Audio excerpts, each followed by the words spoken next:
My next patron question is from Theodore, who wants to know about a possible alternate universe that would have certainly changed some major events. I remember you said Nickelodeon was originally going to have a film deal with 20th Century Fox before Viacom bought Paramount. What if Viacom purchased 20th Century Fox instead of Paramount in 1994? Would QVC acquire Paramount instead? How would this also affect the CBS merger in 1999 and the Disney acquisition of 20th in 2017?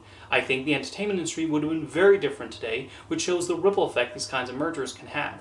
Like the question mentioned, and as I talked about in my history of Nickelodeon movies, Nickelodeon originally signed a deal with 20th Century Fox to release their movies, which would have involved both original scripts they purchased and movies based on the animated shows like Rugrats. However, Viacom would buy Paramount shortly afterwards, and the Nickelodeon movies would be released by that studio instead. But what if Viacom had bought Fox instead? Well, that would have depended on Rupert Murdoch, whose News Corp had acquired 20th Century Fox in 1985. Had he given up on Fox early, it's possible Viacom would have purchased it.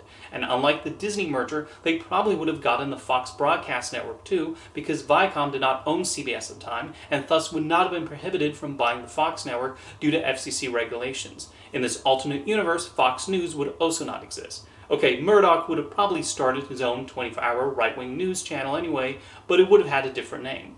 As for 20th Century Fox, well, we would have seen a reality where the Rugrats movie would have been released by them instead, along with other Nickelodeon movies. Although different films might have been greenlit. Would Good Burger still exist in this universe? Or Harriet the Spy? Would the Angry Beavers or the Fairly Odd Parents have gotten big screen movies instead of the Wild Thornberrys and Hey Arnold? Fox could have been an even bigger competitor in the animation space, that's for certain, with both Nickelodeon and Blue Sky providing hit animated films for them. Viacom buying 20th Century Fox would have also made them a leader in adult animated shows, as they would have The Simpsons, Family Guy, South Park, and Beavis and Butthead all under the same corporate umbrella. That would have made the Cartoon Wars episodes of South Park especially interesting. Shortly before Viacom bought Paramount, in our reality, QVC was angling to buy them. Barry Diller tried really hard, even bringing in other investors to help out, but Paramount's board of directors made it clear they were not interested, and Diller would leave QVC not long afterwards. But in this alternate reality where Viacom bought Fox, maybe Diller would have succeeded in buying Paramount and had stuck around to help manage things. Now in this other reality, does Diller also buy Gramercy Pictures from Universal? Part of the reason he bought it was to start his own film distribution company, which became USA Films. So it's possible he would not have done so, seeing as he now had one of the major Hollywood studios. Of course, much like the Viacom-owned Fox, the QVC-owned Paramount would have possibly greenlit and released different films. Maybe in this reality, they decide not to partner with Fox on Titanic, and Warner Brothers or Universal pick up the domestic rights instead. As for the Viacom-CBS merger, since Viacom possibly owned the Fox network in this timeline, there would have been no need for them to merge with CBS, and it would have never happened.